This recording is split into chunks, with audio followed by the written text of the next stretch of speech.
No roxo, roxo, roxo, roxo, roxo. Som, som. I, B, B, S, B.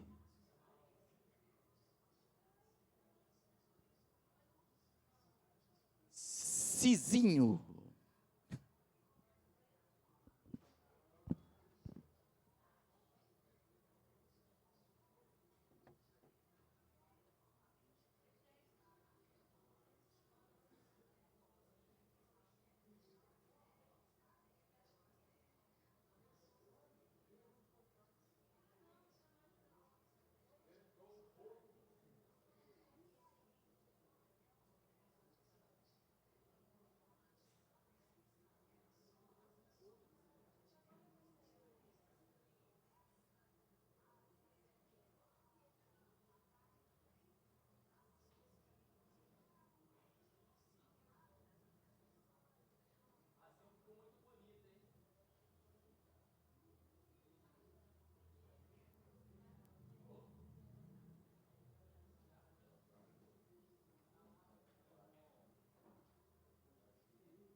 Boa noite, gente. Então, antes da gente começar propriamente dito, vou pedir, deixa eu ver uma pessoa que eu vou pedir para orar. Vou pedir para o Anderson, meu irmão e amigo do coração. Vem cá, Anderson. O Anderson é um amigo de trabalho de longas datas, a gente conhece quase 15 anos de trabalho, e a nossa amizade se estreitou tanto. Quando eu o conheci, ele ainda não tinha, o coração dele ainda não pertencia ao Senhor, mas hoje ele é um servo do Senhor, congrega numa outra igreja, e eu o convidei para estar aqui conosco, e ele veio, ele falou assim, estarei aí. Eu falei, que bom. Então, eu vou pedir para ele orar, para que Deus nos abençoe nesta noite, e que tudo que eu falar aqui, que não chegar no coração dos irmãos e dos amigos que estão aqui, que Deus complete na vida deles. Boa noite. Fechamos os olhos. Senhor meu Deus, Pai querido, Pai santo, Pai amado, somos muito gratos, Pai, por esse momento, em Tua casa, em Tua presença, para aprender um pouco mais através do Teu Filho, Pai, de algo que vai nos ajudar a caminhar nessa vida, Pai. Porque uma das estruturas de nossa família é o pilar financeiro. E através dele, se não entendermos, Pai, que tudo tem que estar de acordo com a sua vontade, nada acontecerá. Continue usando teu filho, Pai, de forma sobrenatural. Que ele venha se diminuir e o Senhor venha crescer a cada palavra, a cada vírgula, a cada estrofe. Muito obrigado. Em nome do Pai, em nome do Filho e em nome do Espírito Santo de Deus. Amém.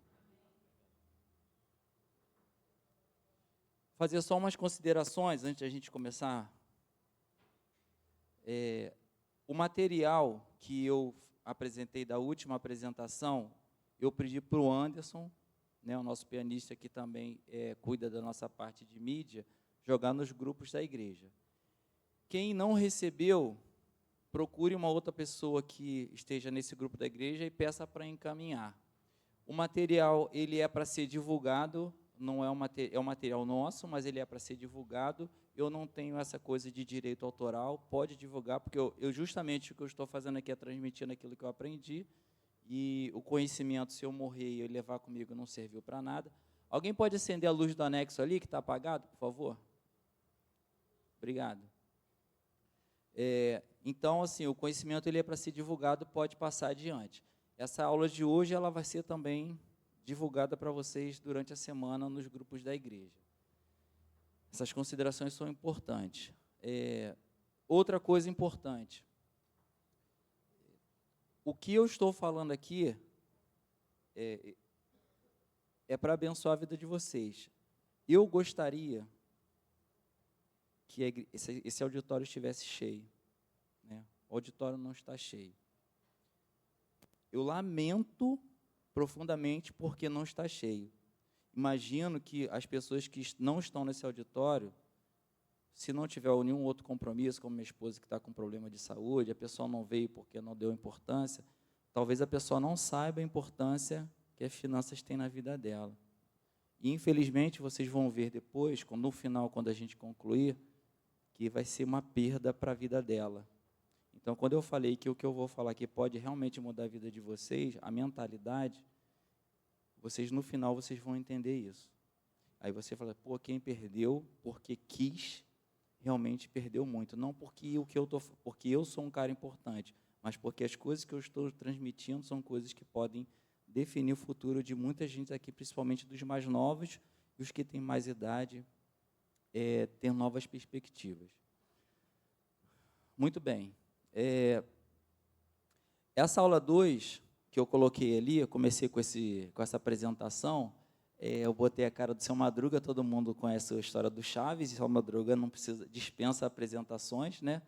Todo mundo sabe quem é o Seu Madruga. E foi nessa de tu morre e não leva nada, que hoje eu não tenho nada e não morri. Então, foi o que eu falei na última aula, se tudo der certo, você vai viver. Se tudo der certo, você vai viver. E se você viver como que você vai se preparar para essa longevidade. É disso que a gente vai falar. A gente tem bastante coisa para falar, tem bastante coisa. Não sei se eu vou conseguir terminar no tempo, mas se eu não terminar no tempo, na próxima semana eu termino, e aí na próxima semana eu vou continuar com vocês ensinando... Oi?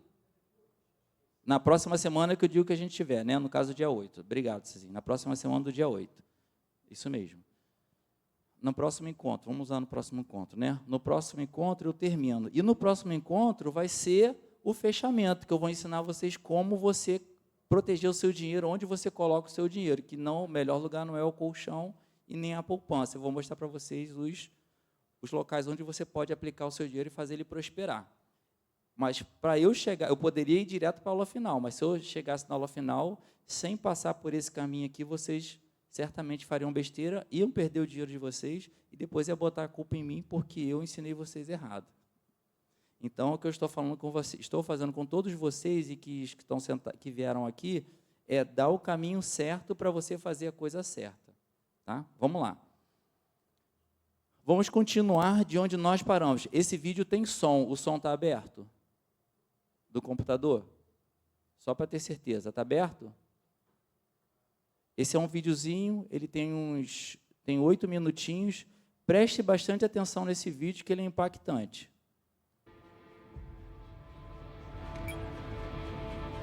O ser humano é chamado a todo momento a fazer escolhas que envolvem o tempo. Existem basicamente duas maneiras de lidar com o tempo nas nossas escolhas. Uma delas é a chamada posição credora. Pagar agora, viver depois. São todas as situações em que você aceita um sacrifício no presente, tendo em vista um benefício futuro. A contrapartida dela é a posição devedora. São as situações em que você, para dispor de alguma coisa agora, aceita um custo que vai vir lá na frente. A cada uma delas corresponde um termo de troca entre presente e futuro. Na posição credora, qual é? É a recompensa da espera. Na posição devedora, é o preço da impaciência.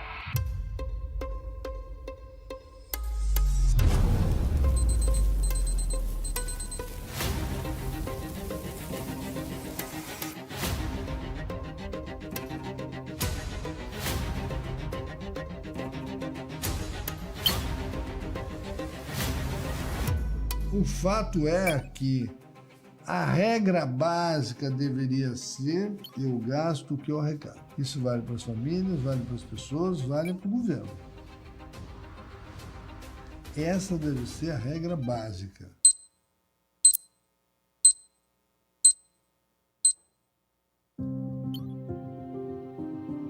A palavra previdência, não é? Está associada na formação da palavra prever, não é? Se preparar para o futuro. Há um gráfico que eu costumo apresentar nas minhas palestras, que é um gráfico que relaciona a proporção do PIB gasto com aposentadorias e a proporção de idosos na população. São 150, 180 países no mundo. Sociedades com uma proporção de idosos grande em relação à população total, é natural que gastem mais com previdência. Muito bem, o Brasil é o único país que está no quadrante errado. É o país ainda relativamente jovem que gasta com previdência como países com uma população idosa muito grande. A questão é até que ponto, social e politicamente, isso vai ser sustentável indefinidamente. O problema fiscal do Brasil tem nome, chama Previdência Social. Se o nosso espectador percorrer horizontalmente o nível de gasto do Brasil, ele vai encontrar no outro canto países como a Alemanha, os países nórdicos, que gastam a mesma proporção do PIB com aposentadorias, mas são muito mais velhos, a população é muito mais idosa. Nós estamos lutando hoje no Brasil para a gente chegar a um déficit fiscal de 0,5% do PIB. E a gente gasta 12% do PIB com aposentadoria. A sociedade tem que desenvolver essa consciência. Sob o argumento de que você pode gastar mais do que se arrecada e fazer investimentos, está passando uma boiada junto. Se você olhar o crescimento do gasto nos últimos 30 anos, os gastos não ocorreram em investimento, eles ocorreram em despesas correntes. Benefícios, programas sociais, salários. Vamos ver como é que essa coisa toda se distribui. Quem paga o quê para quem? Não é? Então, olha, os números de 2023 do INSS. A despesa foi quase 900 bilhões. A receita não chegou a 600 bilhões. Então, nós tivemos que financiar 300 bilhões com recursos de outras contribuições, recursos do Tesouro. 300 bilhões. O INSS tem um buraco de 300 bilhões. O INSS, Instituto Nacional de Seguridade Social, é o órgão encarregado de prover as aposentadorias, pensões e benefícios previdenciários em geral. Ele é o operador do Regime Geral de Previdência Social e também do pagamento de benefícios assistenciais, que não são previdenciários. É um gigante que atende uma população prioritariamente ou majoritariamente pobre, que é a realidade do país. Eu acho que tem um belíssimo trabalho prestado ao país. Eu diria o seguinte, o INSS até que não é tão desigual assim, porque uma grande parte da despesa dele é dirigida para aqueles benefícios de um salário mínimo, de 1,5, de 2 salários mínimos. É aí que reside a grande despesa do INSS. Mas existe uma população que está fora do INSS que leva muito, que são os funcionários públicos e os militares. Esses são os maiores beneficiários da Previdência Social.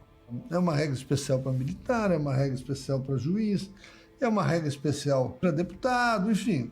E assim vai. Promotores, procuradores, defensores públicos.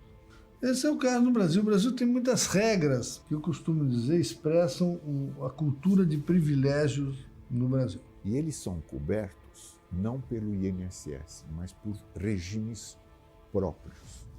Então, o governo federal tem um regime próprio, os governos estaduais têm regimes próprios e os governos municipais têm regimes próprios. O nome geral é Previdência Social, mas são sistemas separados. Eles não se comunicam. Os regimes próprios, o gasto foi 460 bilhões. A receita foi 220 bilhões. O buraco, 235 bilhões. E é número de 2022. Nós não temos ainda o de 2023. Coisa de 4, 5% a mais, pelo menos. O INSS gastou 900, os regimes próprios 450, metade. Só que no INSS nós estamos falando de 39 milhões de pessoas. E aqui nós estamos falando de 7 milhões de pessoas. Mais uma informação, benefício médio do INSS, R$ 1.800. Agora, os funcionários públicos, a média, R$ 5.400 em 2022. O buraco do INSS foi 300. O buraco dos regimes próprios, 230. Buraco geral, 540, que estão sendo financiados por impostos que nós todos pagamos. Um juiz, por exemplo, pode gerar um descasamento entre contribuição e benefício de 6 milhões de reais. É como se a sociedade chegasse, ô senhor João, o senhor vai receber 6 milhões de reais. Mas por que não? Porque o senhor é um juiz. E o senhor vai receber 5 milhões, por quê? Porque é promotor.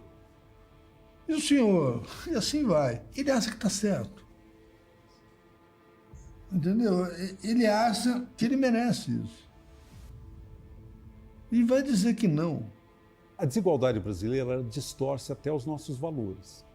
Quem está embaixo idealiza muito o que é a vida lá em cima. Mas na outra ponta também. Por quê? Porque fica com um poder extraordinário de ascendência sobre os que ganham menos.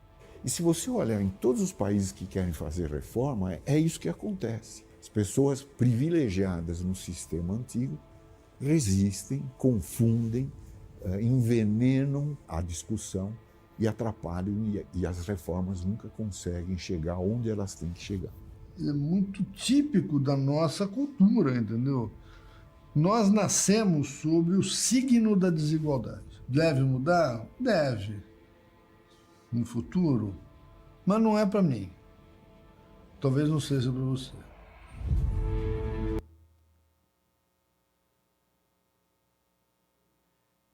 Esse vídeo ele é pesado. Ele é pesado. Eu não estou aqui falando mal de funcionário público. É um vídeo que retrata a realidade do nosso país. Como eles colocaram ali, isso é fato, isso não é questão de se eu acho ou se eu não acho, é um fato. Então, o que eu quero... Por que eu botei esse vídeo aqui? Para os meninos que estão começando a vida, vocês que estão no mercado de trabalho, eu que estou no mercado de trabalho, todos nós somos brasileiros e estamos nesse barco. A ideia é, tem um barco que está furado, tem um barco que está afundando. Eu não estou preocupado quem causou o furo no barco, porque o barco está afundando. Eu não estou aqui apontando o dedo para quem causou o furo no barco. Eu estou falando para vocês, gente, temos um barco que está afundando e eu estou apresentando para vocês meios de como você sobreviver esse naufrágio. Vamos aprender a nadar, vamos aprender a fazer um caiaque ou fazer uma coisa para a gente flutuar quando o barco afundar. É disso que eu estou falando. Mas vocês precisam ter a consciência que estamos num barco que está afundando. Ah, se é o funcionário público, se é o político que rouba, ou se é... não importa, está afundando. Não dá para a gente ficar apontando o dedo e tentando achar culpado.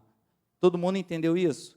Não estou criticando funcionário público, até porque as falas não são minhas.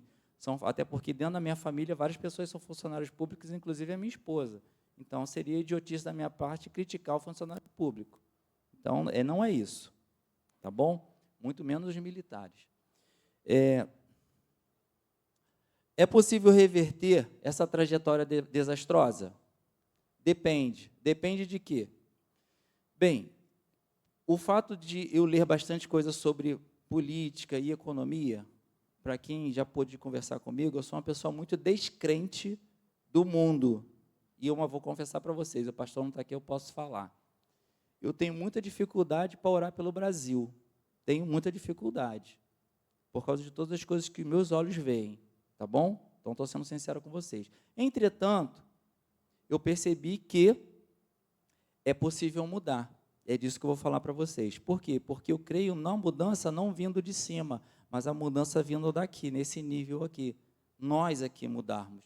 Porque se vocês tiverem a consciência que eu quero que vocês alcancem, aqueles que ainda não têm, eu tenho certeza que o Brasil pode mudar. Porque uma vez que nós venhamos a mudar a nossa consciência, as nossas gerações vão mudar, por consequência, quem sair do nosso meio vai subir ao poder e vai ter uma nova mentalidade. Então, seremos uma nova nação. Assim eu creio. Tá? Bem, por isso que eu coloquei ali, analisando o ponto de vista de um país, numa visão coletiva, eu não vejo perspectiva de melhores no horizonte em 20 anos. Não consigo ver essa mudança. Porém, se a gente analisar do ponto de vista do cidadão, eu, você e cada um que está aqui, eu vejo perspectiva de melhores no horizonte num prazo de 20 anos. Por que 20 anos? Para eles aqui é difícil, porque os 3 aqui que estão aqui na frente são os mais novos. Cadê? Renatinha tem mais de 20, tem 20 e pouquinho, né, Renatinha? Então, quem tem mais de 40 sabe que 20 anos passa muito rápido. E vocês vão ver aí na matemática que eu vou mostrar para vocês, que se você tivesse tomado umas atitudes 20 anos atrás, hoje você estaria bem. E não são atitudes grandiosas, não, coisas pequenas. Aí depois você vai ficar com raiva de você mesmo. Mas, como eu disse, antes tarde do que mais tarde. Então, eu creio que a gente pode mudar, se você mudar a sua mentalidade, se eu mudar a sua mentalidade, e se você contaminar positivamente as pessoas que convivem contigo, alertando para essa realidade que a gente vive. Quem está nos extremos da vida deveria se preocupar? Ou seja, Helena, não é? Helena deveria se preocupar? Irmão Jairo precisa se preocupar? Precisa. Helena precisa se preocupar porque o pai dela precisa se preocupar para poder ensiná-la. E o irmão Jairo precisa se preocupar e todos aqueles de cabelo branco precisam se preocupar. Porque se você não entender, você vai sempre ser passado para trás. Você vai sentar no banco vai sentar na cadeira de um banco, desses bancões, eles vão te oferecer um produto horrível de financeiro, como aconteceu com minha mãe uma vez. Foi esse ano ou foi ano passado?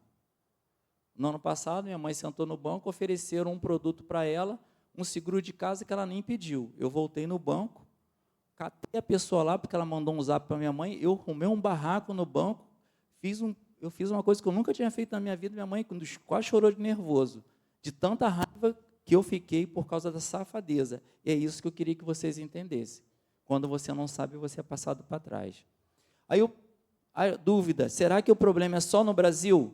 Esse problema de problemas com aposentadorias? Não é. Recentemente eu vi um vídeo de um canal, eu não sei se ele é alemão, chama DW, então ele tem várias matérias em português. Na Alemanha também as pessoas estão passando por esse problema, país de primeiro número. 1 em cada 5 pessoas na Alemanha está ameaçada de pobreza. Pobreza. Não digo miséria, tá, gente? Não é como, não dá para a gente comparar com o Brasil, não. Mas o que é pobreza? É a pessoa que vivia muito bem, tinha uma condição financeira muito boa, tinha empresa, tinha várias coisas, e a pessoa hoje ela precisa sair de casa para ir comer em abrigo, comer comida do governo, porque não tem o que comer em casa. E no caso de mulheres ainda é maior. E essa entrevista vai falar dessas 3 pessoas. E eu assisti essa entrevista. Então, depois, quem quiser, isso aí vai ser divulgado, depois que você quiser assistir na internet, está disponível, é só procurar pelo título que está ali embaixo, ó, porque há tantos aposentados pobres na Alemanha, assista que vale a pena. E o que me impactou nessa entrevista foi isso aqui, ó. Eu dei até um print, isso é um print de tela. Esse camarada falou assim, e esse cara ele foi dono de uma empresa, viveu muito bem, tinha muito dinheiro. A empresa dele quebrou porque quando surgiu uma nova tecnologia, ele tinha uma empresa de telefonia, quando surgiu uma nova tecnologia, ele não se adaptou, ele não avançou no conhecimento e ele ficou para trás, a empresa dele quebrou. Ele falou ali, ó, talvez tenha sido o meu erro, não ter poupado e só vivido o presente. Não poupou e só viveu o presente.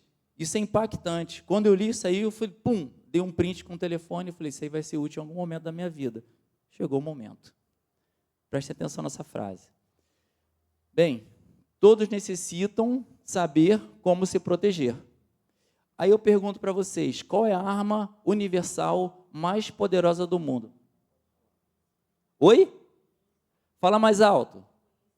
Qual a arma poderosa, universal mais poderosa do mundo?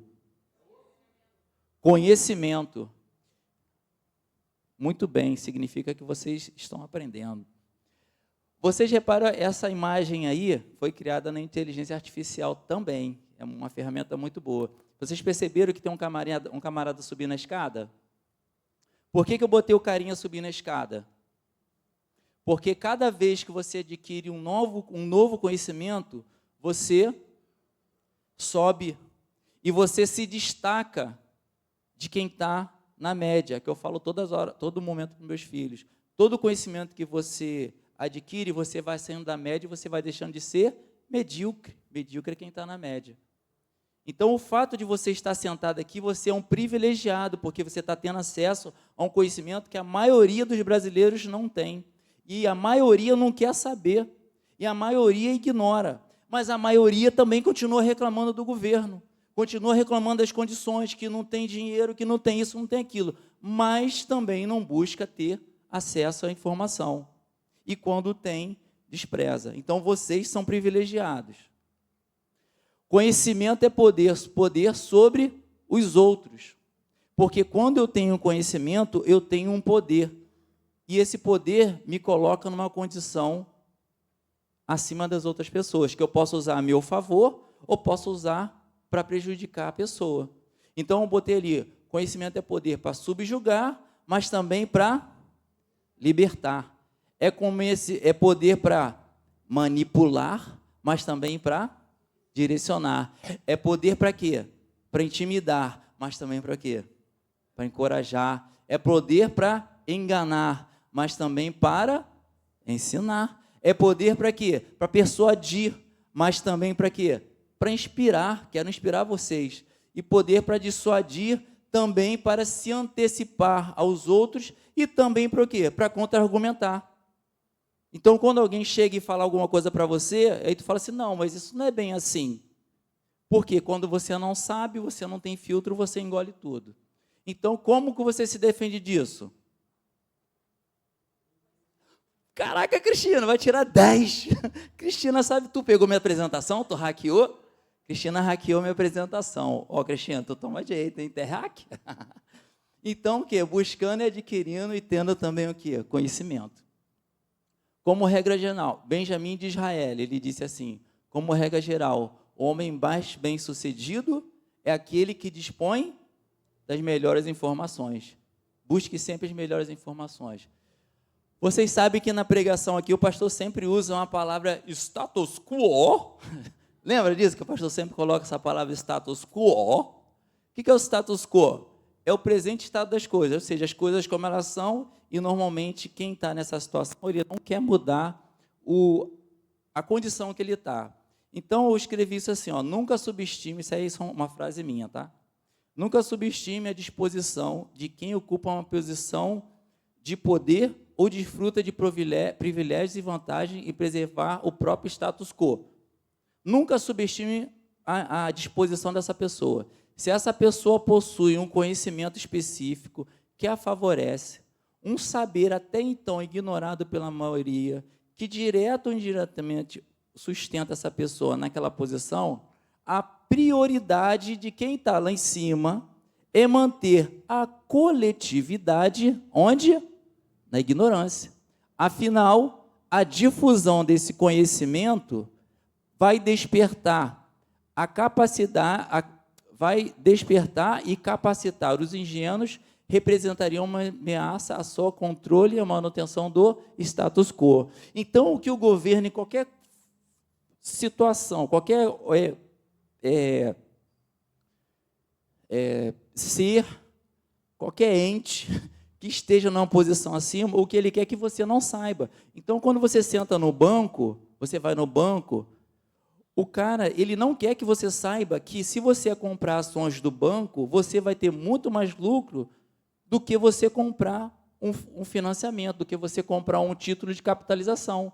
Porque se você comprar ações do Banco do Brasil, do Bradesco, do Itaú, você vai botar muito mais dinheiro no bolso do que você comprar um título de capitalização. Porque quando você compra ações, ele não tem vantagem nenhuma com isso, só você. Agora, quando você compra um título de capitalização, parte do dinheiro vai para o bolso dele. Claro que ele vai te oferecer isso. O governo, e toda forma de governo, não quer que você saiba como o dinheiro troca de mão. Porque a hora que você souber, a roda para de girar, ela não vai girar com tanta facilidade. O dinheiro não sai do teu bolso e vai para as grandes empresas, e vai para os financiamentos. Tem que se ligar nisso. Ter conhecimento não significa ter um conjunto de perguntas e respostas, né? Tipo quando eu fazia a prova de história, o professor dava um questionário e dava as perguntas. Não estou falando que se alguém dá aula de história assim faz, está fazendo errado não, tá, gente? Só estou falando como era. Sei que tem professor de história na casa aí. O professor dava o questionário e dava a resposta. Como é que era a prova? Eu decorava, quer dizer, decorava mais ou menos a resposta e depois respondia. Ter conhecimento não é isso. O ter conhecimento não é você saber a pergunta e a resposta, é você melhorar a qualidade da sua dúvida. Porque se você não souber nem perguntar, o que vai acontecer? Você vai aceitar qualquer informação, porque você não tem filtro. Tudo que te falar, você aceita. E por falar em perguntar, na terceira aula, nosso terceiro encontro, eu vou abrir para perguntas, tá bom?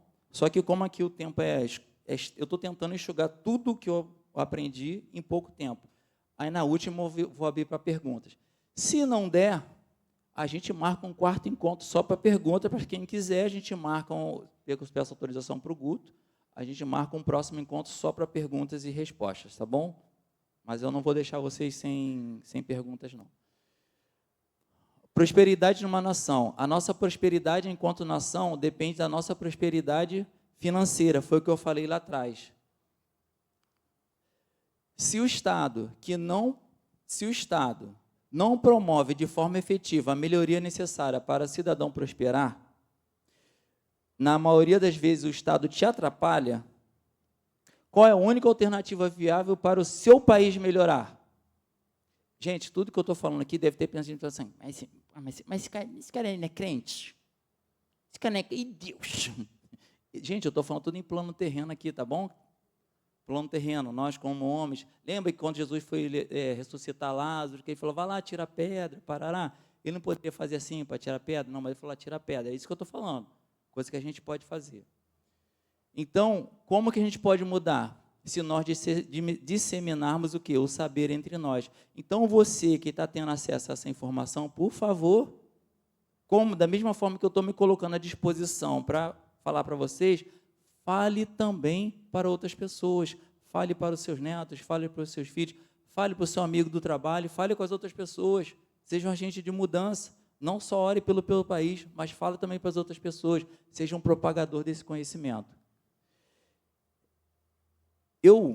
Outro dia, desses meus pensamentos, eu escrevi um texto. Aí eu peguei esse texto e joguei num programa que faz uma narração. Aí eu vou botar esse texto agora, é uma narração de um texto que eu escrevi, ouçam. Aí quem está narrando é computador, então pode ser que tenham erros de fala, mas vocês vão entender. Está faltando som da mídia. Está aberto aí?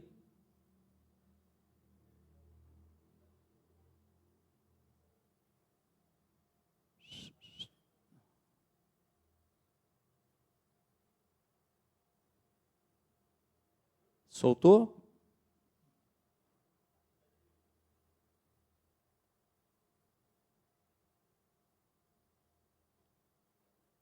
Está com som, Cid? Só para saber. Pode? Educação e prosperidade, pilares de uma nação forte. Por Benete Gomes. Para edificar uma sociedade equitativa, onde todos tenham acesso a condições materiais superiores, é vital aprimorar a riqueza de maneira universal. Assim, podemos inferir que a fundação da riqueza de uma nação se âncora primordialmente na prosperidade intelectual e material de seus habitantes. É notório que esses dois aspectos, no âmbito individual, se alimentam mutuamente, criando um ciclo virtuoso de desenvolvimento. Uma estratégia para concretizar essa visão audaciosa seria assegurar oportunidades contínuas e equânimes de educação e capacitação profissional para cada pessoa, desde a infância até a maturidade, possibilitando assim carreiras respeitáveis e uma compensação financeira justa, correspondente à sua formação.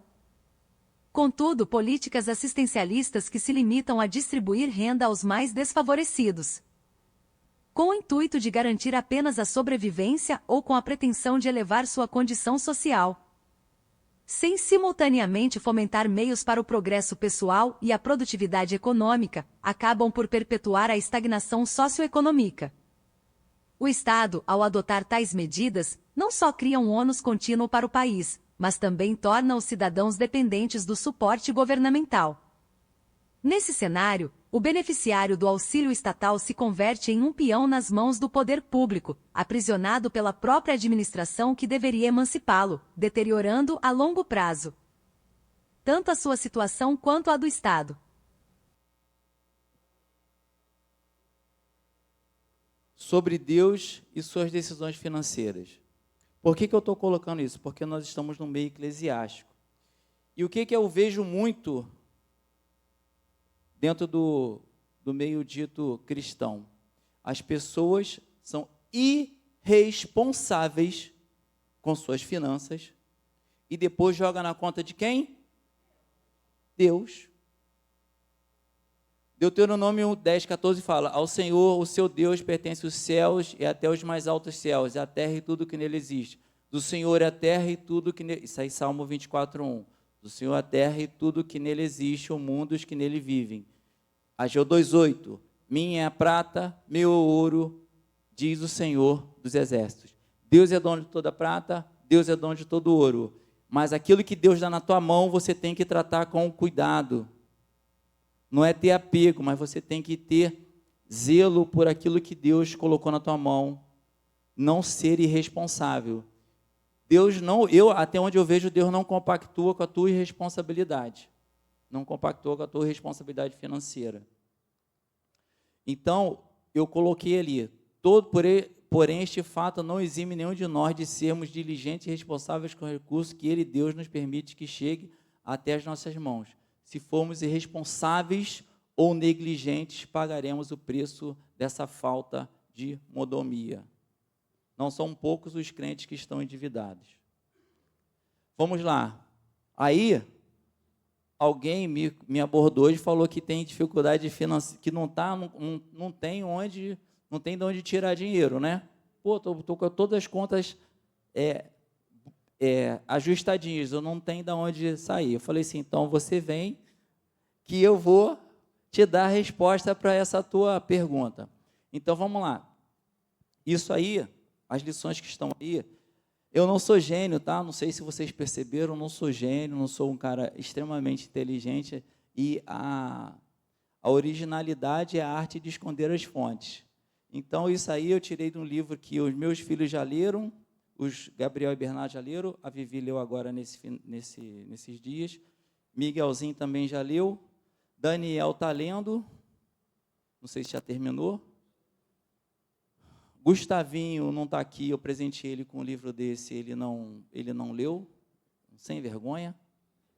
Ele pediu emprestado, eu falei, não vou te emprestar, eu vou te dar, porque o livro meu eu não gosto de emprestar, porque ele vai e depois não volta, e tem todas as minhas anotações, quem convive comigo sabe disso. Então, essas lições eu tirei deste livro, O Homem Mais Rico da Babilônia, é um livro que todo mundo deveria ler, o país estaria muito melhor se todos lessem. Então, ele começa falando que você tem que reservar 10% dos seus ganhos. Ah, meu Deus, já não tem.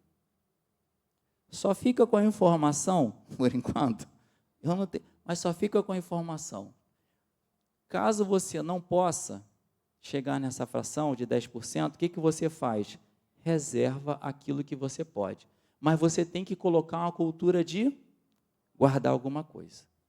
Aí, como que eu falei da última vez, né? Tem aquela piadinha de brasileiro. Eu não guardo nem mágoa, nem rancor. Vou guardar dinheiro. Toma vergonha, rapaz. Fique atento para os anseios de curto prazo. Desejos de gastar que satisfazem o seu ego, mas corroem e aniquilam o seu planejamento para o futuro. De repente, você já conseguiu organizar, está aguardando. Aí, vem Elisângela, aí fala, não, amor, vamos fazer aquele... Passeio de final de semana, esses dois aqui viajado bastante, graças a Deus por isso. Ah, vamos fazer esse passeio? Não. Aí ele fala assim, olha, se a gente fizer esse passeio, a gente vai interferir no nosso planejamento de manter todo mês guardando isso aqui, a gente vai ter que mexer nessa reserva. O que tu vai fazer? Tu não vai viajar. Ou então faz alguma coisa em Vila de Cava. Drop de sabedoria. 1 centavo poupado é 1 centavo ganho. Então, o que significa isso? O que significa? Todo dinheiro que você poupa é como se fosse um dinheiro rendendo na tua conta. Entendeu a lógica? Para você ter R$100 rendendo no mês, quanto que você tem que ter aplicado? Fala aí, Biel. A 1%, né? Lógico. R$10.000. Presta atenção, para você ter 1%, que é uma taxa de juros boa, você ganhando por mês. Para você ter 1%, para você ter R$100 de rendimento, você tem que ter 10.000 aplicado. O Gabriel está aqui, ele sabe quantas vezes ele pediu as coisas, o irmão dele pede as coisas, eu falei, rapaz, tu sabe quanto que eu tenho que ter dinheiro parado para poder me dar isso aí no mês? Tantos mil. Eu sempre, não é isso? Eu sempre falo, ó, para eu comprar um negócio de... Ainda mais quando vem com um negócio de jogo, quer me deixar irritado, ele sabe.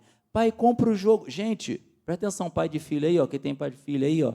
Jogo eletrônico Toda vez tem lançamento. Se você for entrar nessa de comprar jogo lançamento, Sidney, para os teus filhos, toda vez que ele pedir, tu vai à falência, maluco. Para.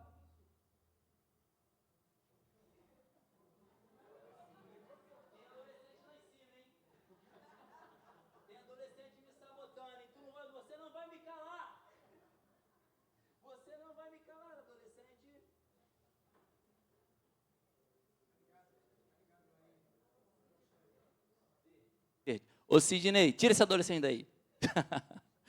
Então, tem coisas que se você entrar nesse ciclo vicioso, o dinheiro vai embora. Então, fica com essa dica aí. Toda vez que você quiser gastar um dinheiro, que você está na dúvida se você precisa gastar ou não, pensa em 1%, aí tu pega aquele valor e transforma ele assim, quanto que eu teria que ter aplicado para poder gastar esse dinheiro? Vale a pena gastar esse dinheiro? Eu preciso gastar esse dinheiro nesse negócio aqui agora? Tá? Aí você te ajuda a tomar decisões. Pergunte sempre a si mesmo, estou endividado, aqui, ó, estou endividado porque ganho pouco ou porque não sei como administrar as finanças de minha vida e de minha família?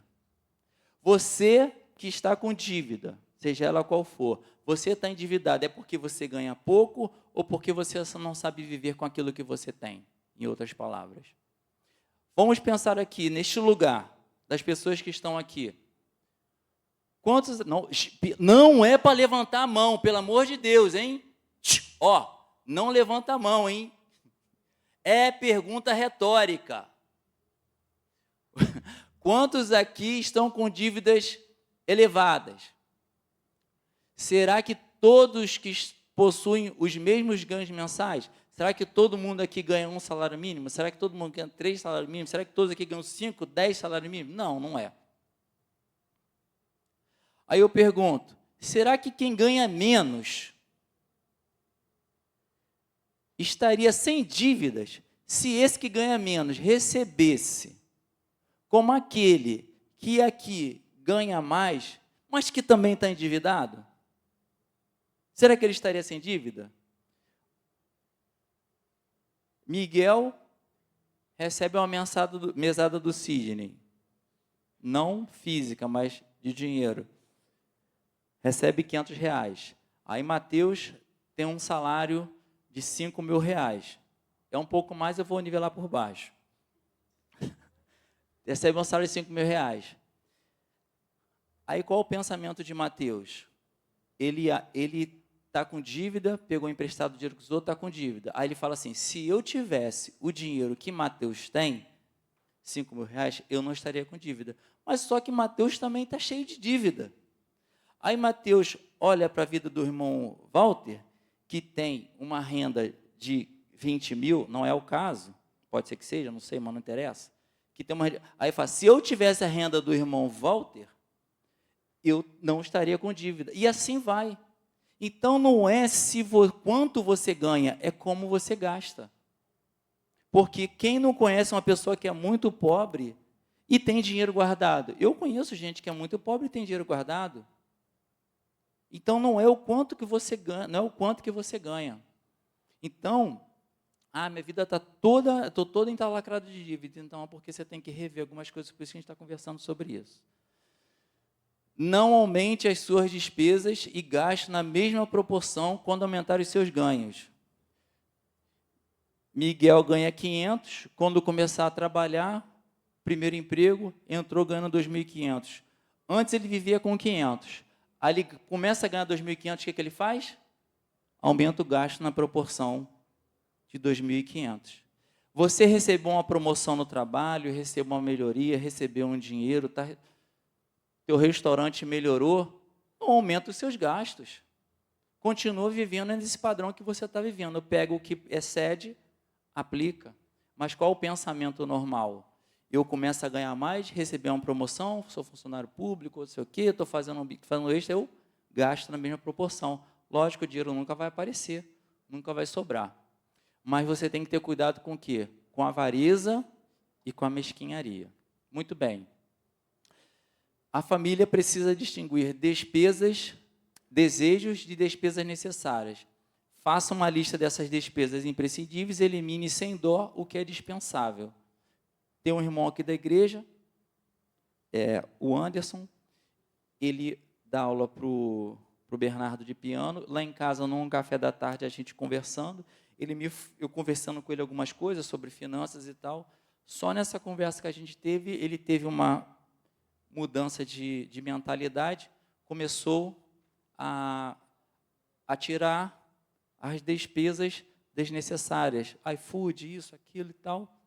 Apareceu um dinheirão para ele que sobrou de virada de mês, que ele já está começando a aplicar, só numa conversa que a gente teve numa tarde, tomando um café, para vocês verem como que isso é transformador na vida das pessoas.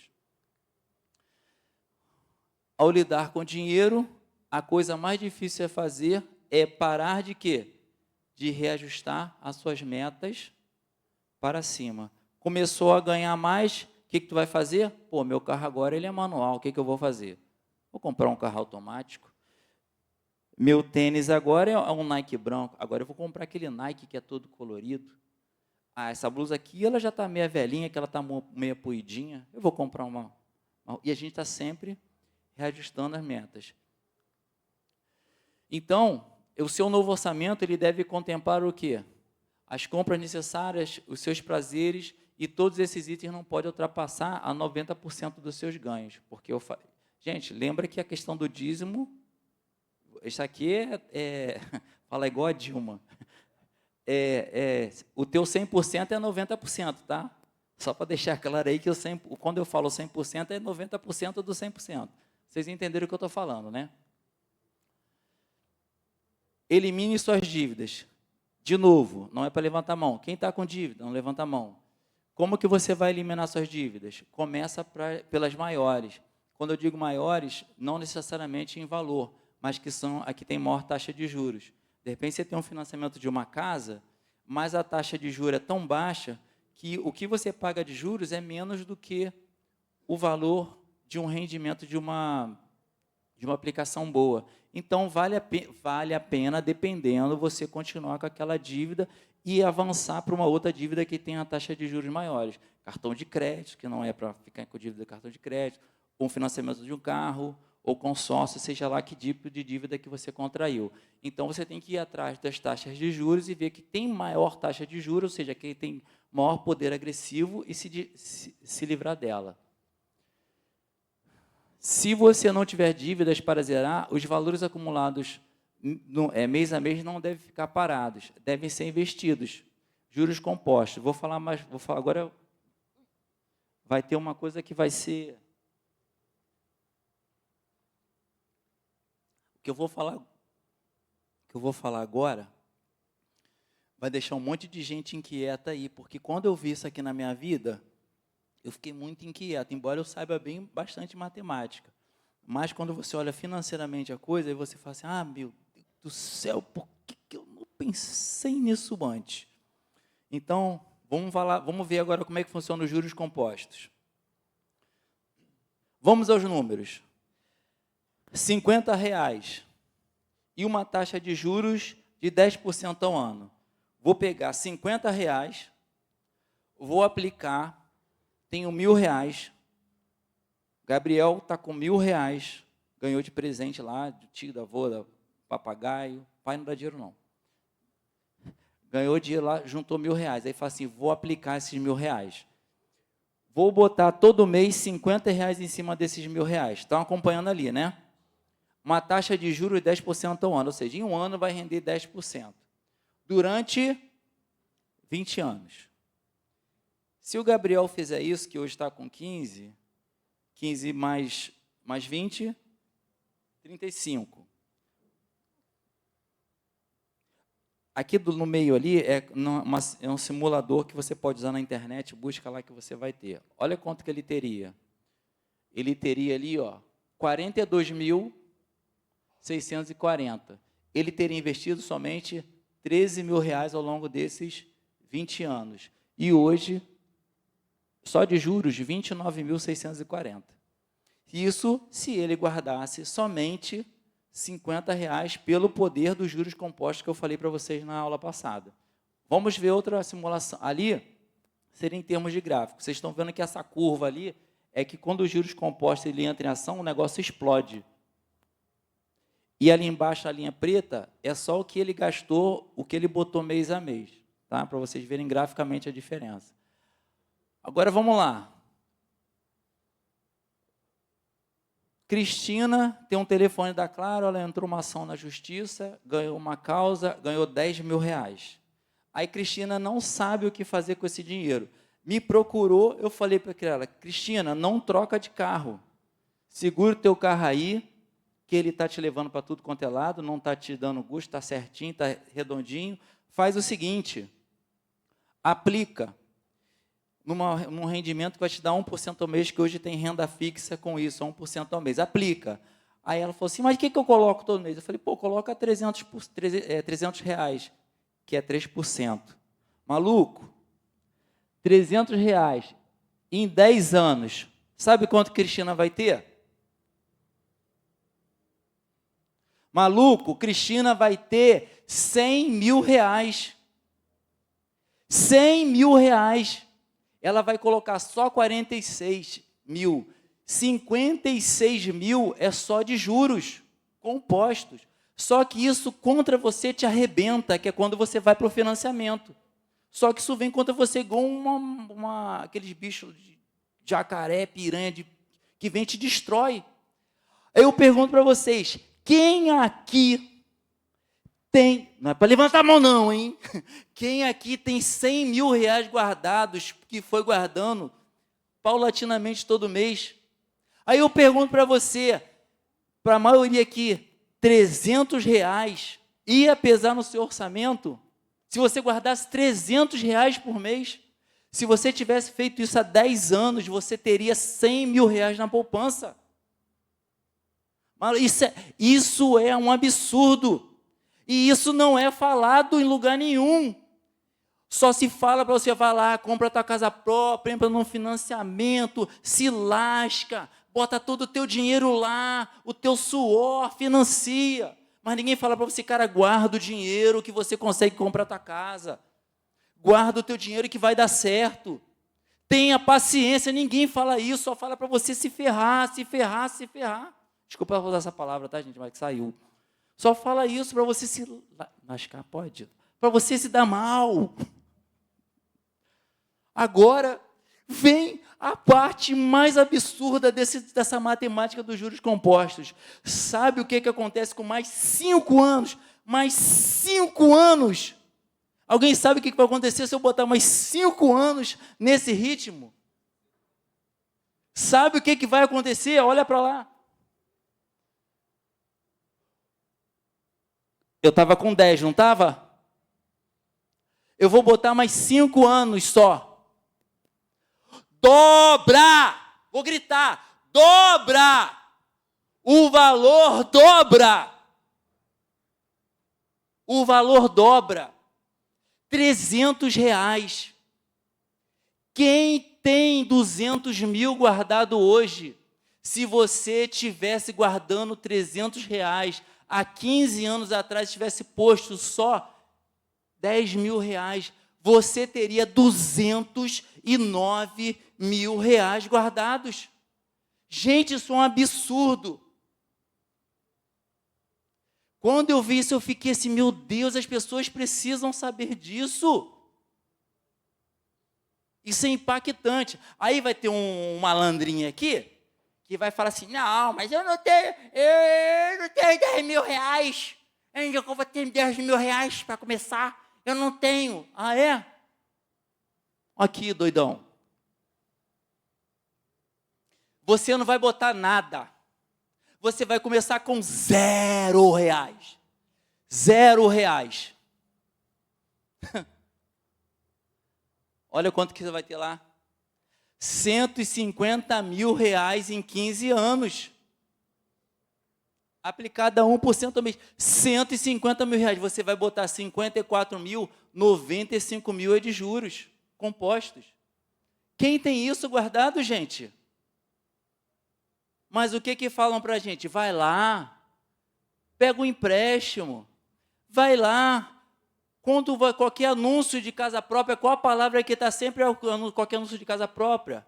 Sonho. Sonho da casa própria. Vai lá, financia. Só que isso aqui corre contra você. Por isso que você compra uma casa, você paga 3. Aí você vai falar para mim, bem, Bennett,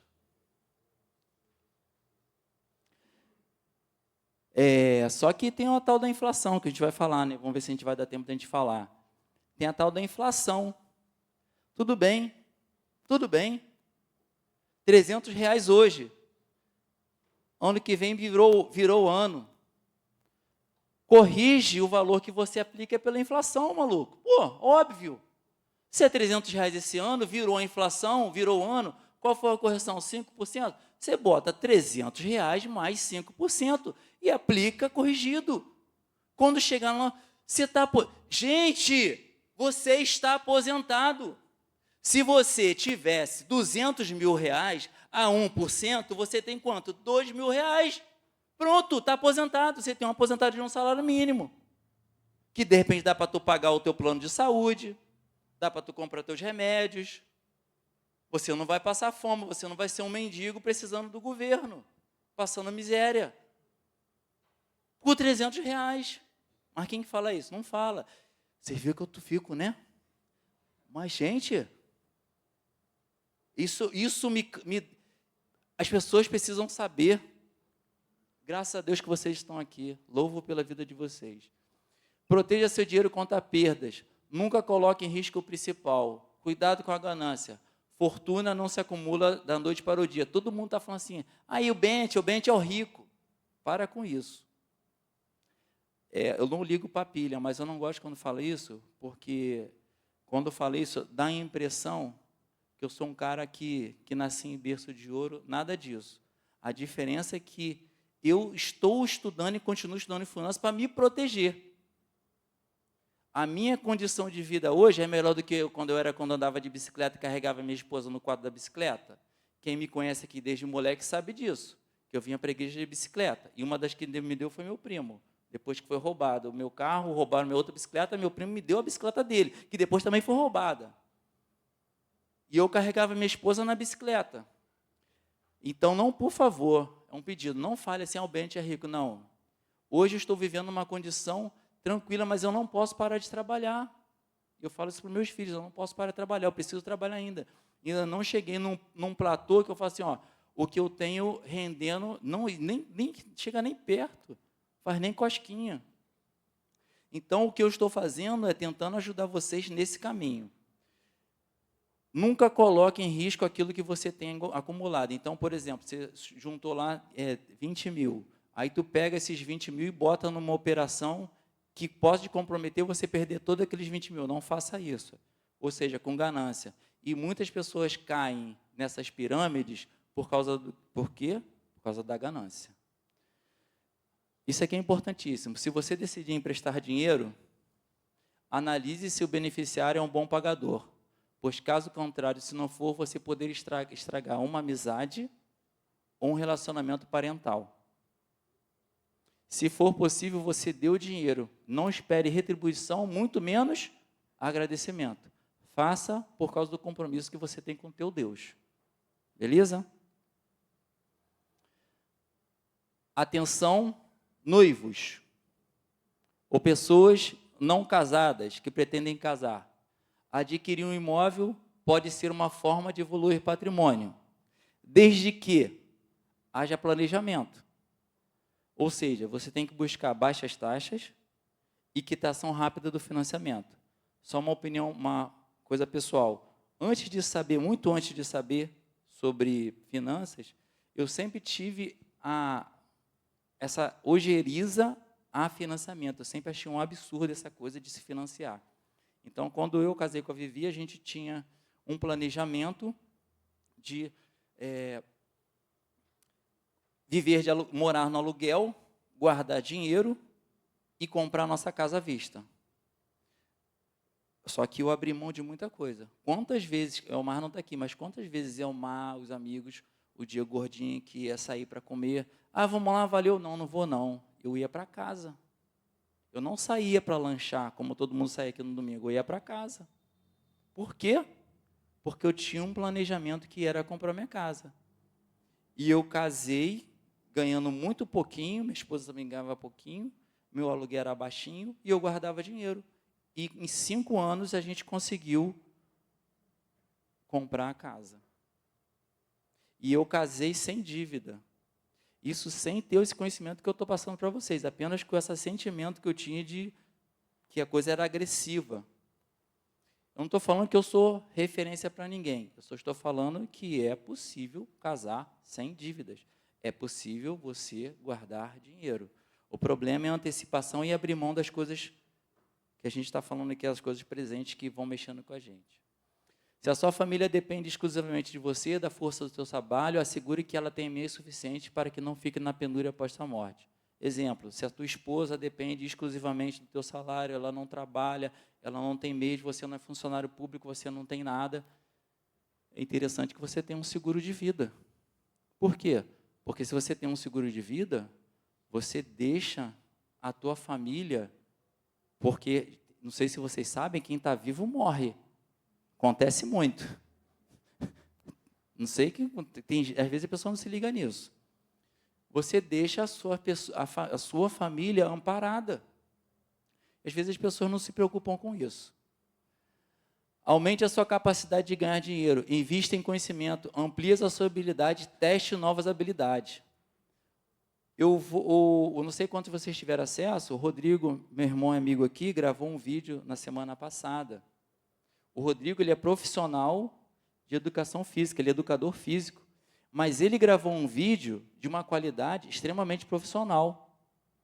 O Rodrigo, ele por conta própria, ele foi aprendendo de forma até que meio orgânica sobre edição de vídeo e produção de vídeo. Começou no celular, depois foi evoluindo, melhores equipamentos, não é isso? E hoje ele também é um profissional qualificado que trabalha com edição de vídeo e produção de vídeo. Faz trabalhos profissionais. Amplie as suas habilidades. Teste novas habilidades. Aí você não consegue, eu só sei fazer bolo. Aprende a fazer coxinha. Eu só sei ser engenheiro. Aprende a dar aula de matemática. Então, tem oportunidade para você ampliar suas habilidades e ganhar mais dinheiro, de forma lícita. Cada um deve se aperfeiçoar naquilo que faz bem. Desta forma, a sua capacidade de prosperar aumenta. Metas, cuidado, metas muito além das suas capacidades tendem a ser mal-sucedidas. Quando você pensa em fazer coisas muito grandes, muito além daquilo que você é capaz, você vai se frustrar e talvez pode até perder dinheiro. Vamos lá. Ativos e passivos. Presta atenção nisso aí. Aprendam quem não aprendeu isso. O que é um ativo? Olha para cá, ó. Ativo é o que coloca dinheiro no seu bolso. E passivo, que tira dinheiro. É simples. Se você tem qualquer coisa, se bota dinheiro no teu bolso, é ativo. Se tira dinheiro do teu bolso, é passivo. Quando você contrata qualquer serviço de streaming, para Netflix, não sei o que, é o quê? Passivo, porque está tirando o dinheiro do teu bolso. Agora eu vou criar cachorro, que eu vou vender filhote de cachorro. Estou inventando aqui, tá? Pior é que eu estou inventando. Vou vender filhote de cachorro. É um ativo.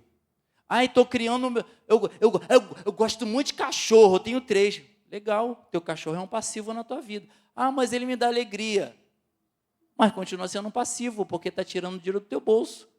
E eu acho... Gente, eu gosto de pet, assim, lá na casa dos outros. Na minha, não. Mas eu fico espantado com gente pobre, sentido, ganha 1, 2 salários mínimos e quer ter cachorro. Gente, se o cachorro passar mal, você vai para um veterinário, você vai perder 300, 400 reais. E se ficar internado, vai todo o teu dinheiro, maluco. Como assim? Gente, desculpa, você pode até discordar de mim, mas pobre não dá para ter bicho na sociedade que a gente vive. porque é ração, e você vai deixar o cachorro morrer? Você vai... Na palavra não seria desumano, né? Porque para bicho não pode ser desumano. Você seria desanimal? Você vai deixar o bicho morrer? Não vai. Você vai perder o teu dinheiro. Aí o que tu vai fazer? Cartão de crédito. Pronto. Contrair uma dívida por causa do teu bicho. Não estou falando que você tem que chegar em casa e sacrificar o teu pet, não, tá? Não estou falando isso. Só estou falando que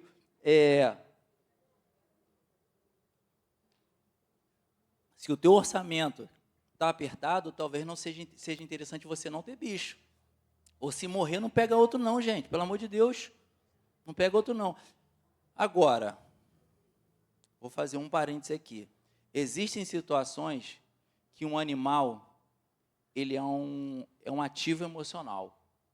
Existem determinadas pessoas que precisam de um bicho para fazer companhia. Eu não estou falando nesse caso. Estou falando de gente que sai, vai estar a trabalhar, volta de noite, tem que sair para levar o bicho para fazer... exemplo da pandemia. Pessoas que saem e você já não cuida do bicho. Mas eu tenho uma pessoa aqui da igreja, que eu não vou falar o nome, porque ela não me deu autorização, uma pessoa que foi da nossa igreja, que ela teve uma depressão muito grande na juventude, e foi um cachorro que tirou essa pessoa da depressão. Interessante que o pai não queria que a pessoa tivesse o cachorro, aí acabou que o cachorro ficou para o pai, e o pai que não gostava do cachorro se apaixonou pelo cachorro, e todos viveram felizes para sempre, e a pessoa saiu da depressão. Então, não é que eu estou demonizando o cão, né? Demonicão, não estou demonizando o cão. Mas é dizer para vocês que ativo é o que tira dinheiro do teu bolso, e ativo é o que coloca, e passivo é o que tira. Juventude, cuidado com carro. Carro é um passivo. Carro é um passivo. Eu estou te falando isso porque eu já fui jovem e eu tive carro. Primeira coisa que eu quis fazer, que todo menino que é pobre e consegue qualquer coisa, e o Jonas está sempre nessa jogada. Toda a minha vida o Jonas está dentro. Foi o Jonas que me ajudou a comprar o primeiro carro. Esse primo aqui, ele é fora de série. O carro, ele tira dinheiro do teu bolso. E o que aconteceu? O meu carro foi roubado. Depois, quando que eu fui comprar carro? Só quando eu pude comprar, depois que eu comprei minha casa, que eu ficava andando de carona, aí lá na frente que eu pude comprar um carro que eu usava para o meu trabalho. Aí ele se tornou um ativo, porque não no sentido que ele me trazia dinheiro, mas ele era uma ferramenta para eu poder me deslocar por causa do tipo de serviço que eu presto. Então, por que eu coloquei isso aí? Olha para a tua vida. Eu falei para vocês, eu não vou ficar ensinando vocês a fazer orçamento, porque aqui não tem nenhum bebezinho. Olha para a tua vida e vê aquilo que coloca dinheiro no teu bolso e aquilo que tira. Aquilo que tira, vê o que você pode eliminar. O dinheiro vai começar a aparecer. Lições para um caminho de prosperidade. A riqueza de um homem não está nos bens que ele acumula, mas na manutenção do seu patrimônio. A prosperidade vem dos rendimentos. Aí, por que eu coloquei isso?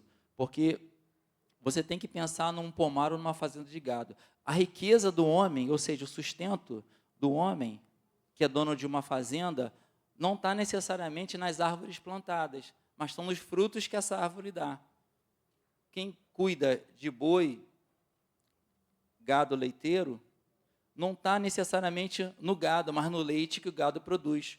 Então, a sua riqueza não está necessariamente no dinheiro em si, mas no filho que o dinheiro te dá, que são de rendimentos que vão te dar uma certa tranquilidade no futuro.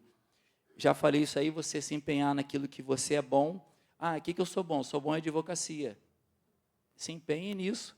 Ah, eu sou bom em letras. Leia cada vez mais. Ah, eu sou bom com marcenaria. Seja o melhor marceneiro. Eu sou um bom mecânico. Procure melhorar naquilo que tu faz para que você consiga prosperar mais dentro das suas competências profissionais. Jovens, aprendam a ouvir os conselhos dos mais velhos. Jovens, aprendam a ouvir o conselho. Jovens, aprendam a ouvir os conselhos dos mais velhos, os mais experientes. Não necessariamente os que têm cabelo branco. Eu não sei quanto vocês perceberam, mas agora eu já estou com cabelo, né? mas isso vai ser tema da próxima aula. Agora eu tenho cabelo. Eu não poderia deixar de falar isso, né? Não necessariamente os idosos, mas aqueles mais experimentados em finanças. Ouça os livros que registram a sabedoria vivida. Então, o conhecimento que eu tenho hoje, a base dele veio dos livros. Leia. Não fique só com o que eu estou falando aqui. O que eu estou falando aqui é só um empurrãozinho. Não fique só com o que eu estou falando aqui. Você tem que ler, você tem que se formar. Cuidado com os vídeos de YouTube. É loucura se aconselhar com pessoas inexperientes. Aconselhar-se apenas com aquele cuja experiência deriva. Aconselhe-se apenas com aqueles cuja experiência deriva de sua própria experiência vivida.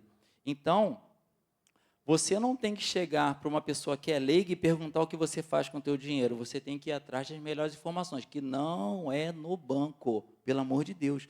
Não vai se aconselhar no banco, porque no banco eles vão te oferecer um financiamento ou um produto que é terrível e não rende nada, pelo amor de Deus.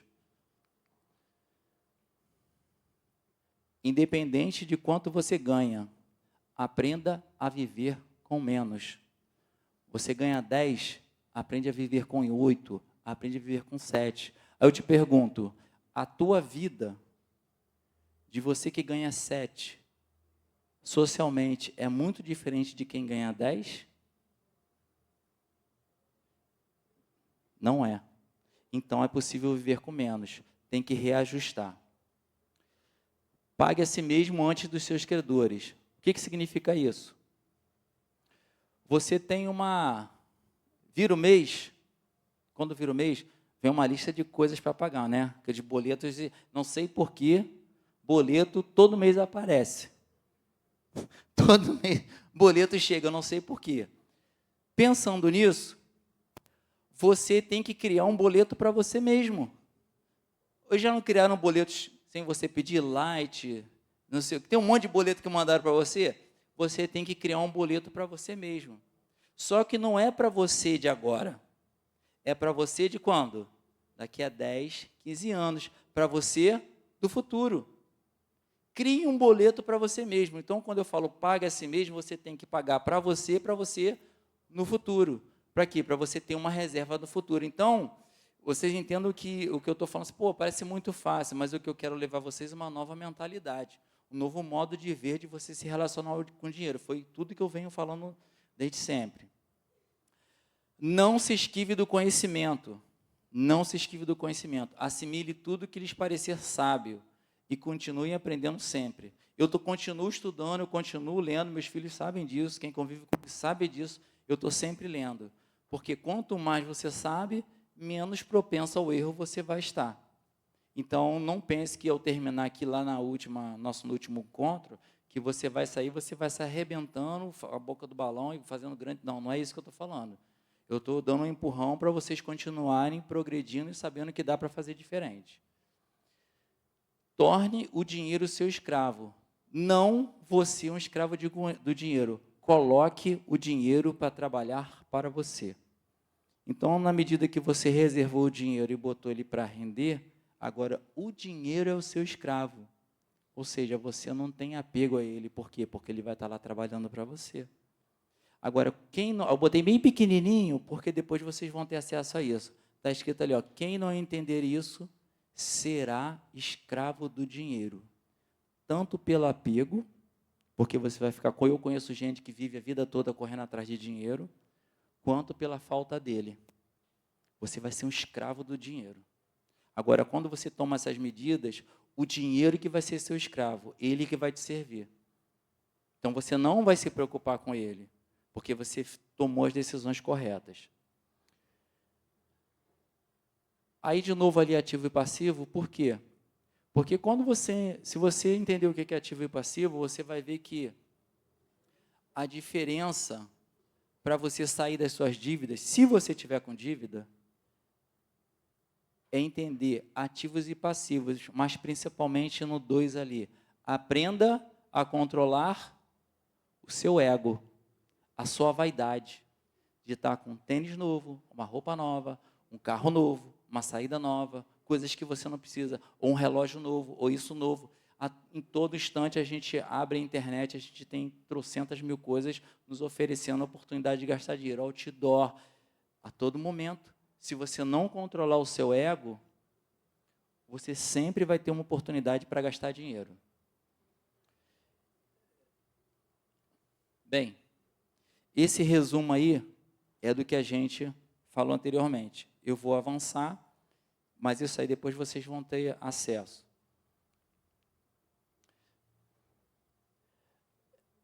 Eu acho que a gente não vai conseguir falar até o final, mas eu vou falar rapidamente da psicologia financeira. Eu não sei qual a expectativa de vocês, porque eu não estou na cabeça de vocês. Mas, vou repetir, eu não posso avançar para o capítulo final sem a gente passar por esse caminho de desconstrução. Lembra que na primeira apresentação eu botei uma casa que a gente precisava destruir e começar? Então, nós estamos reconstruindo agora essa casa. Um novo modo de pensar, um novo modo de ver o mundo. Saibam que seu comportamento, a sua psique, influencia muito mais do que o seu conhecimento técnico. Você, para o Bennett é mole, porque o Bennett ele sabe, entende um pouco de matemática, ele tem uma formação na área de exatas. Não tem nada a ver. Para você prosperar, você não precisa ser um as da matemática. Leia, estude e aprenda. Seu empenho vai ser recompensado. O comportamento, ele conta mais do que a inteligência. O sucesso financeiro, ele não depende da inteligência, mas sim do comportamento consistente como disciplina, paciência e controle emocional. Disciplina, paciência e controle emocional. Controle emocional é quando você tiver um dinheiro aplicado, você vê que, se for em renda variável, você vê o dinheiro ficar negativo, mas não quer dizer que você está perdendo, quer dizer que o preço daquela coisa que você comprou, naquele momento, está negativo. Vou dar um exemplo para vocês entenderem. Aí, se você pode levantar o braço. Quantos aqui estão casados? Ou já foram casados? Muitos, né? Beleza. Quantos aqui já tiveram problemas no casamento, discussão assim? Todos. Ué, aí na discussão você separou da pessoa? Não. Ué, mas por que tu continuou casado? Porque vale a pena, mas você não separou. Pegou o feeling? Quando você aplica, quando você investe, que eu vou explicar lá para você, só fazendo um apanhado lá da frente. Quando você investe, antes de você investir, você vai estudar qual o tipo de investimento que você vai fazer. Você vai escolher, a gente fala que é um ativo, você vai escolher alguma coisa para investir. Por causa daquele ativo que você está investindo, que você sabe que é uma coisa que você conhece, que é boa, você casa com ele. Porque você sabe que, no longo prazo, ele vai te trazer bons retornos. Então, não vai ser uma briguinha de momento que vai fazer com que você se separe dele.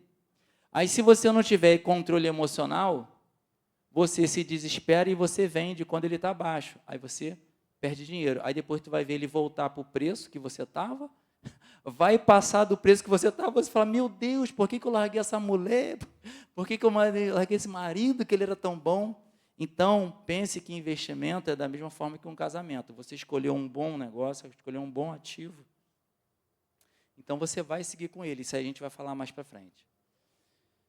Evite comparações. Mais 4 minutos a gente termina. Evite comparações. Evite se comparar com outros. Por quê? Cada pessoa tem uma trajetória.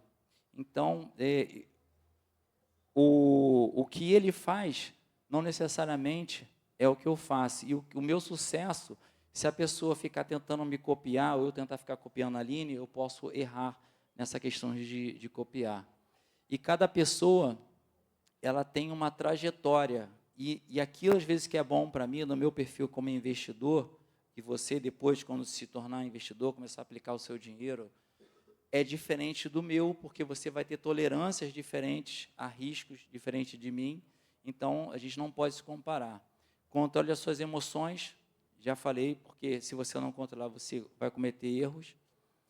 Seja simples, cuidado com as dicas por aí, que você pode cair, seja simples, se você vai depois, a gente vai ver sobre renda fixa, se quiser aplicar em renda fixa, aplique, se você for para renda variável, entendeu, aplique também.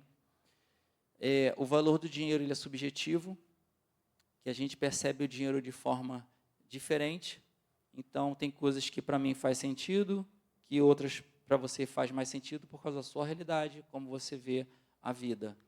Tá? Você tem que ter metas financeiras. Se pintou uma dificuldade, você resolveu guardar R$500, aplicar. Aí, se naquele mês você teve que gastar com medicamento, com qualquer outra coisa, não tem problema. Você vai gastar com aquilo ali. Evite excesso de confiança, principalmente quanto mais você sabe, mais você acha que você é bom, e aí você tende a cometer erros. Eu tenho exemplos aqui, mas não vou colocar, porque senão a gente vai perder tempo. A paciência é uma virtude subestimada. No mundo das finanças, onde tem dinheiro, as pessoas que mais prosperam não são as pessoas mais inteligentes ou que mais dominam matemática financeira, mas são as pessoas pacientes. Lembra que eu falei dos gráficos lá do 10%, dos 200 mil, 100 mil? Quem tem condições de aguentar o tranco de todo mês colocar a quantia, como a gente diz no popular, religiosamente? Só quem tem o quê? Paciência. Então é isso que vai fazer, de tudo, o que vai fazer diferença é a paciência. Outra coisa, principalmente para os jovens, os mais antigos, eles já sabem isso. Riqueza não é aquilo que você vê. A verdadeira riqueza é o dinheiro que não é gasto, mas aquele que é guardado e investido. Às vezes você pode ver o cara com uma roupa, com um carrão, com um tênis maneiro, com um sapato maneiro, e fala, pô, o cara está montado na grana. Não, ele está montado em dívida. O carro é financiado, a casa é financiada, tudo é financiado na vida dele. Ele não tem nada. A verdadeira riqueza, ela está guardada, fazendo o quê? Rendendo, fazendo dinheiro para você. Pequenos erros podem ser compensados por grandes acertos. Ou seja, coisas que você erra, pequenas, elas podem ser compensadas por algumas coisas que você faz, as decisões que vão te dar grandes rendimentos. Então, por que eu estou falando isso? Porque a gente comete erro, compra alguma coisa e você vai cometer erros, como eu também continuo cometendo, mas são erros pequenos. Mas tem acertos grandes que compensam esses erros pequenos, e os erros pequenos fazem com que nós melhoremos. Essa aqui eu vou pular. Independência financeira é o maior luxo. Significa o seguinte, pensa no Mateus aqui, Mateus 21. Digamos que ele fizesse um planejamento. Ele fala assim, já trabalho, tenho meu salário, moro na casa dos meus pais, não tenho gasto com a casa, estou num momento bom, estou flat, vou fazer um planejamento. Eu tenho certeza que ele, em 10 anos, ele consegue juntar dinheiro e ter a primeira aposentadoria dele. Alguém duvida disso, do que eu mostrei aqui? Não. O que precisa? Paciência, planejamento. 10 anos faz 31 anos. Com 31 anos, o Mateus não precisa mais do governo para aposentadoria, no sentido de que ele já vai ter o dinheiro que ele vai acumular, vai render mensalmente o equivalente a um salário mínimo.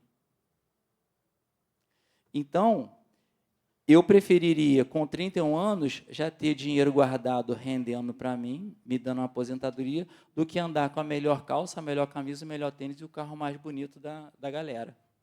Mas é uma questão de escolha. Aceite a incerteza e o desconforto. Parte do sucesso financeiro vem de você aceitar que você vai ter problemas durante a sua caminhada, ou seja, você vai ter derrotas momentâneas, mas no longo prazo você vai prosperar.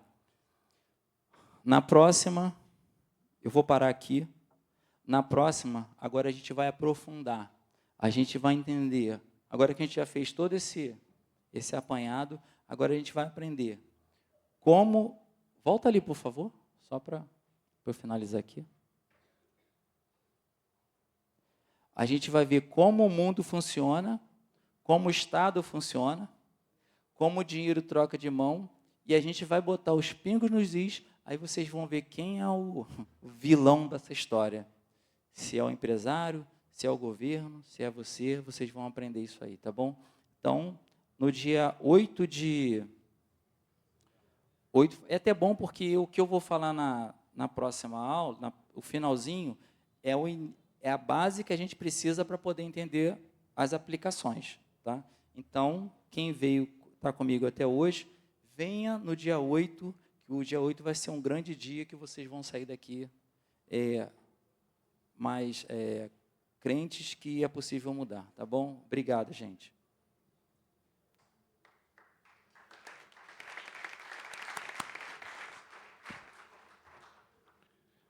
Meus irmãos, mais uma vez,